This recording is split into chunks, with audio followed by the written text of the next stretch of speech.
terminar la carrera y poder tener a mi hijo, porque yo sabía que después de tener a un hijo. Una noche, lejos de las cámaras y del aplauso que la acompañó durante más de 50 años, Verónica Castro pronunció una frase que estremeció a quienes aún la veían como un ícono intocable.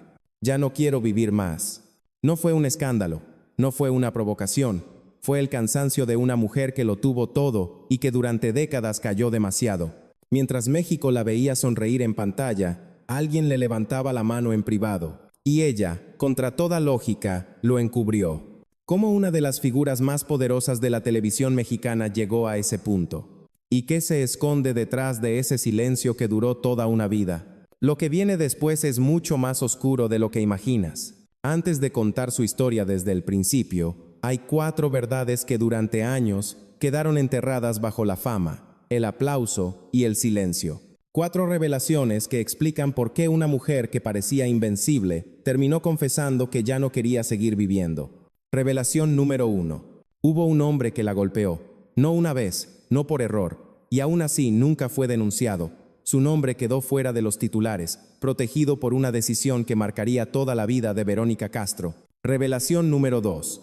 Ella no solo guardó silencio, lo encubrió, ante la prensa, ante su entorno, incluso ante sí misma, por amor, por miedo, o porque entendió que denunciar podía destruirlo todo, su carrera, su imagen, su familia. Revelación número 3. Ese silencio tuvo un precio invisible, años de desgaste emocional, de soledad, de cargar una herida que nunca cicatrizó. La violencia no terminó con los golpes, se transformó en cansancio, aislamiento y tristeza profunda. Revelación número 4, la más importante. La frase "ya no quiero vivir más" no fue un arrebato ni una exageración, fue el resultado final de décadas de callar, de sostener una imagen perfecta, mientras por dentro algo se rompía lentamente. Hoy vamos a reconstruir cómo se llegó hasta ahí. Porque esta historia no es solo sobre una actriz famosa, sino sobre lo que ocurre cuando el silencio dura demasiado. Si aún no lo has hecho, suscríbete y quédate hasta el final. Lo que viene a continuación explica todo. Verónica Judith Sáenz Castro nació el 19 de octubre de 1952 en la Ciudad de México, en un hogar marcado desde el inicio por una ausencia fundamental. Su padre no estuvo. No hubo figura paterna que acompañara sus primeros años, ni una estructura familiar estable que le ofreciera seguridad emocional. Desde muy pequeña, Verónica aprendió algo que definiría su vida: salir adelante sola. Su madre, Socorro Castro, fue una mujer fuerte, trabajadora, pero también estricta. Crió a su hija en un contexto donde el afecto no siempre se expresaba con palabras, sino con exigencia y disciplina. En ese ambiente, Verónica entendió pronto que el cariño había que ganárselo, que el amor no era gratuito y que mostrarse vulnerable podía ser un riesgo. En la escuela destacaba por su belleza, pero también por su timidez. No era la niña escandalosa ni rebelde. Observaba, escuchaba, acumulaba. Esa capacidad de reprimir emociones, tan aplaudida socialmente, sería más tarde su mayor fortaleza y su condena.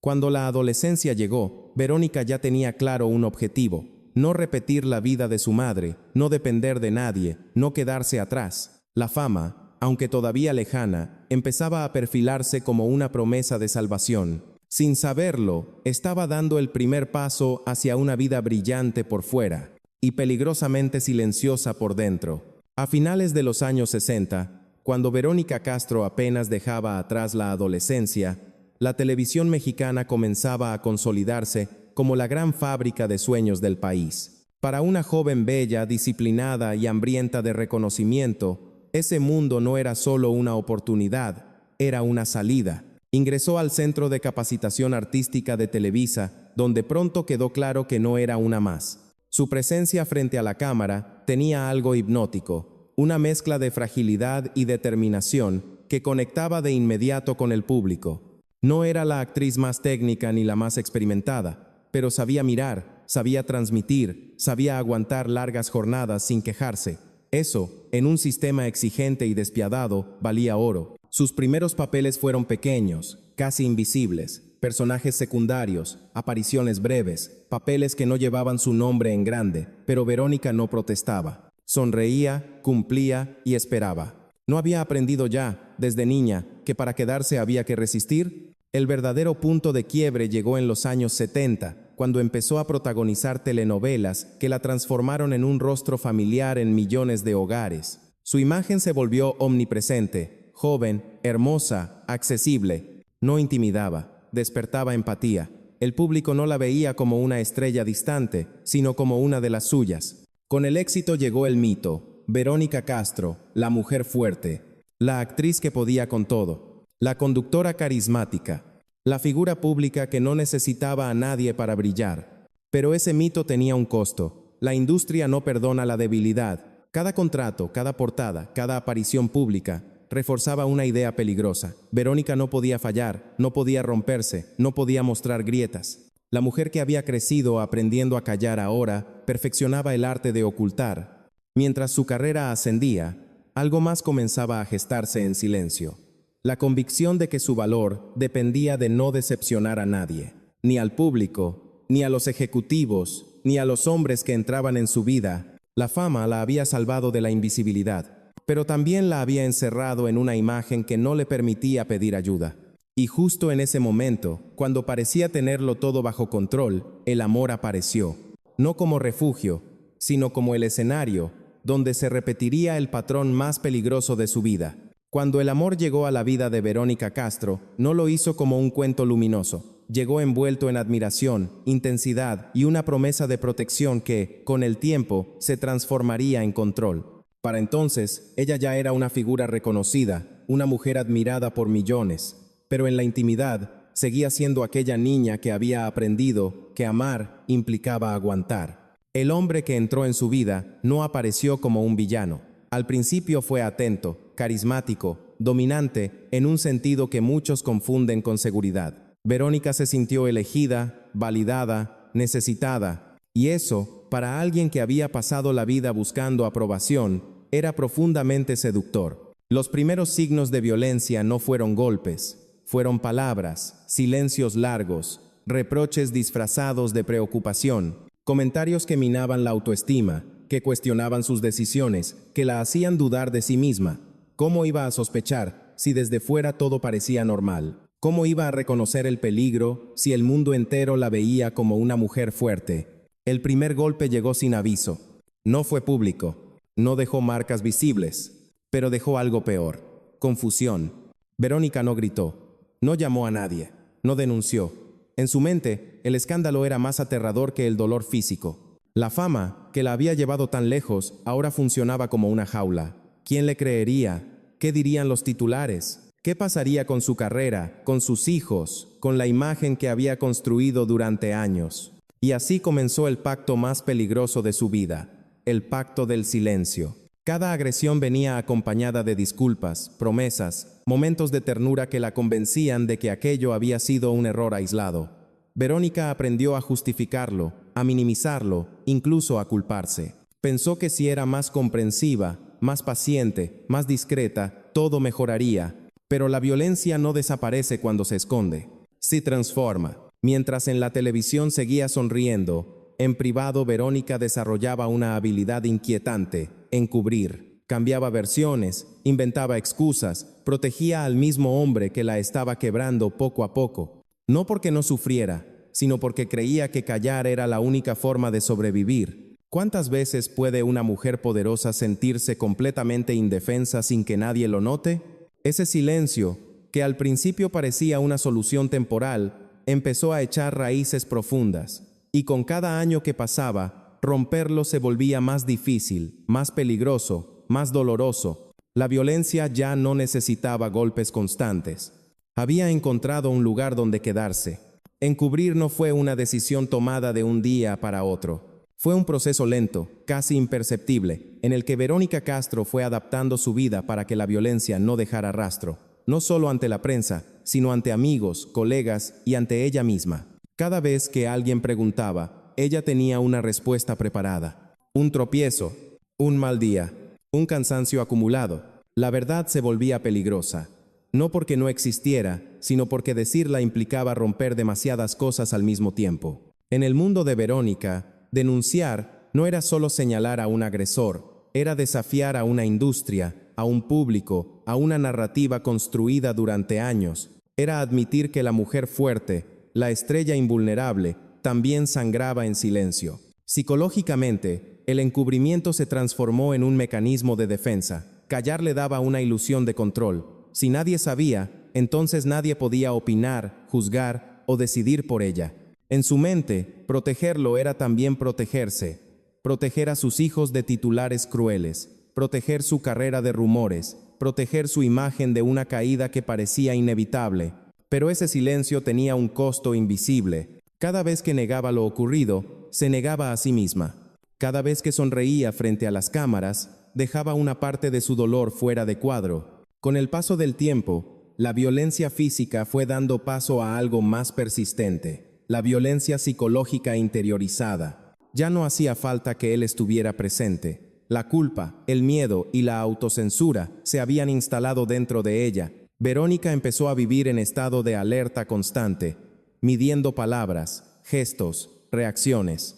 ¿En qué momento encubrir deja de ser una estrategia y se convierte en una prisión? Lo más trágico es que desde fuera nadie sospechaba nada. La televisión seguía mostrándola triunfadora, segura, impecable. La contradicción era brutal. Cuanto más perfecta parecía su vida pública, más aislada se sentía en la privada. Encubrirlo a él significó desaparecer ella misma poco a poco. Y aunque el silencio parecía protegerla del escándalo, también la alejaba de cualquier posibilidad de ayuda real. El aplauso seguía ahí. La fama también. Pero dentro, algo comenzaba a agotarse sin remedio. El cansancio no llegó de golpe.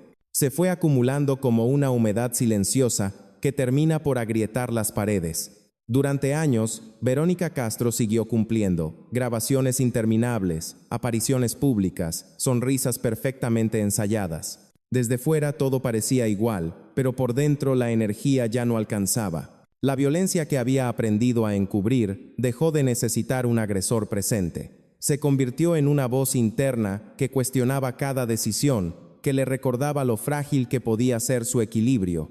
La desconfianza se infiltró en lo cotidiano, en los contratos, en las amistades, incluso en los afectos. Verónica empezó a reducir su mundo, menos salidas, menos entrevistas, menos gente cerca.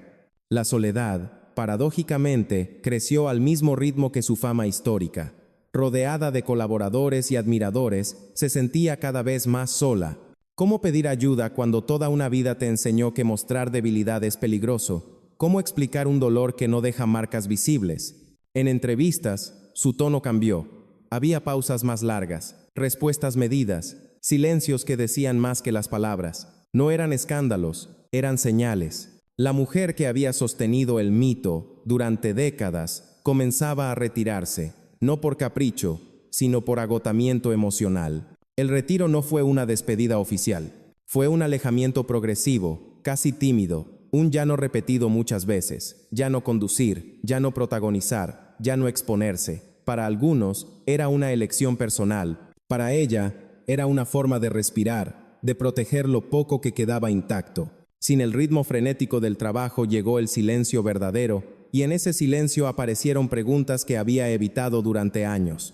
Recuerdos, culpa, tristeza, la sensación de haber dado todo sin guardarse nada para sí misma. El cuerpo finalmente habló, cansancio crónico, desánimo, una tristeza que no se iba. Fue entonces cuando la frase comenzó a tomar forma, no como amenaza ni como dramatismo, como una constatación dura y honesta. Vivir así pesaba demasiado. La estrella se había apagado de los reflectores. Y por primera vez Verónica se quedó sola con su historia. La frase no apareció en un escenario ni en un momento de escándalo. No fue lanzada para provocar titulares ni para despertar lástima. Surgió en un contexto íntimo, casi como un suspiro que llevaba años contenido. Cuando Verónica Castro dijo, "Ya no quiero vivir más", no estaba anunciando un final inmediato, estaba confesando un cansancio extremo.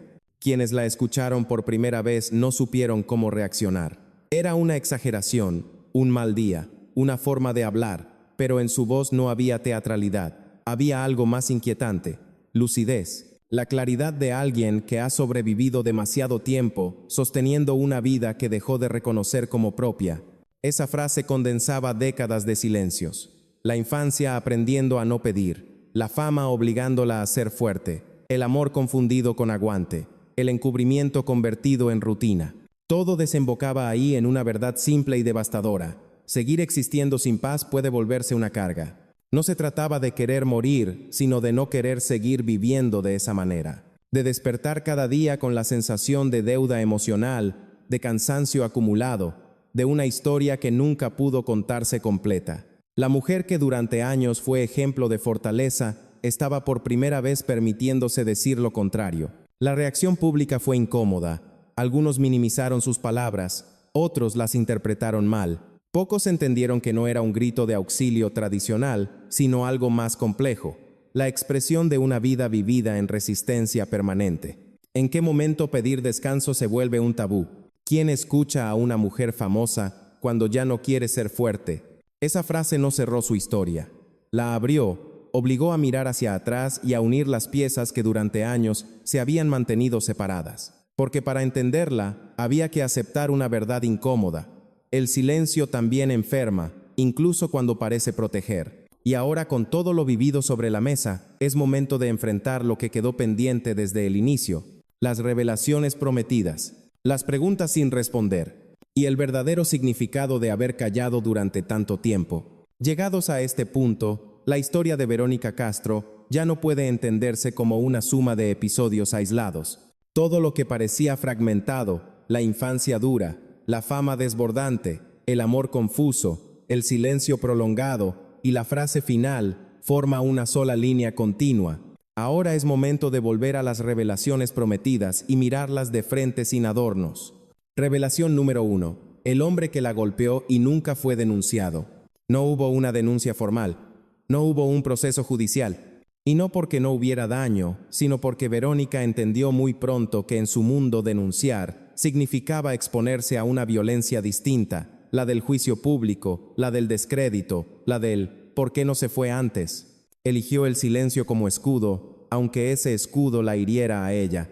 Revelación número 2. El encubrimiento consciente. Encubrir no fue ingenuidad, fue una decisión calculada desde el miedo y la responsabilidad. Proteger a sus hijos, preservar su trabajo, evitar que una historia privada se convirtiera en espectáculo. En ese acto, Verónica asumió un rol que millones de mujeres han asumido sin fama: cargar con la culpa para que todo siga funcionando. Revelación número 3. El precio psicológico del silencio. El encubrimiento no cerró la herida, la profundizó. Con los años, el dolor se transformó en cansancio vital, en retraimiento, en tristeza persistente. La violencia ya no necesitó repetirse, había dejado una marca interna que condicionaba cada decisión, cada vínculo, cada paso hacia atrás. Revelación número 4. El verdadero significado de ya no quiero vivir más. No fue una amenaza, no fue un gesto teatral, fue la conclusión lógica de una vida vivida en modo resistencia. No querer vivir más así, no querer seguir sosteniendo una imagen que exigía fortaleza eterna, fue paradójicamente el acto más honesto de su vida pública.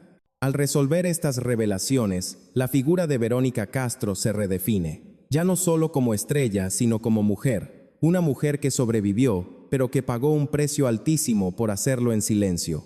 La pregunta final no es por qué cayó, la pregunta es cuánto daño hace un mundo que obliga a callar. La historia de Verónica Castro no termina con una denuncia ni con un titular explosivo. Termina y al mismo tiempo comienza con una reflexión incómoda sobre el precio del silencio. Durante décadas el público vio a una mujer fuerte, exitosa, inquebrantable, pero detrás de esa imagen hubo una vida sostenida a base de resistencia, de renuncias íntimas, de decisiones tomadas para no destruirlo todo. No es una historia de debilidad, es una historia de supervivencia y también de desgaste, porque callar protege a corto plazo, pero a largo plazo erosiona.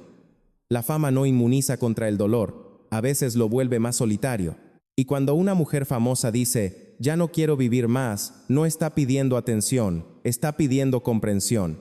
Este relato no busca culpables simples, ni moralejas fáciles. Busca entender cómo la cultura del aplauso exige fortaleza perpetua, cómo el miedo al juicio público empuja a encubrir lo inaceptable, y cómo al final, el cuerpo y la mente pasan factura por todo lo que no se dijo a tiempo. Quizá la lección más dura sea esta: la imagen nunca debería pesar más que la verdad, ni la carrera más brillante justifica una vida en silencio. Verónica Castro nos deja con su cansancio honesto una advertencia y una oportunidad: escuchar antes, creer antes, acompañar antes. Si esta historia te hizo pensar, quédate en el canal. Aquí seguimos contando las vidas detrás de los apellidos, las luces y las sombras que no siempre se ven en pantalla. Porque entender el pasado es a veces la única forma de no repetirlo. Hay historias que no piden aplausos al final, piden silencio. La de Verónica Castro es una de ellas, porque más allá de los nombres, de la fama y de los reflectores, queda una verdad incómoda: el dolor no siempre grita. A veces aprende a vestirse de sonrisa, de profesionalismo, de fortaleza admirada. Y cuando por fin se nombra, llega tarde, cansado, casi sin voz. Este episodio no pretende cerrar una herida, sino abrir una conversación sobre lo que cuesta hablar, sobre lo que se pierde cuando callar parece la única salida, y sobre la responsabilidad colectiva de escuchar, incluso cuando la historia no encaja con la imagen que preferimos conservar. Si conoces otras vidas marcadas por el silencio, por la contradicción entre éxito y sufrimiento, este canal es para eso, para contar lo que no se contó con respeto, con contexto y con memoria. Gracias por quedarte hasta el final.